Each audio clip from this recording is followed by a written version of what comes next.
Masih kita tak.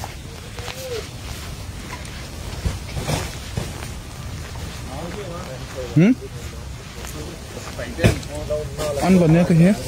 Hả? Cái này cái chôn này cái té.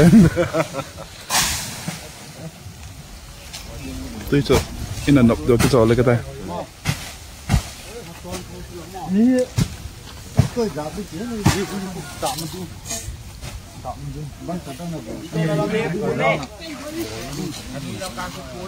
Đang lên, ăn liêm tổ ha.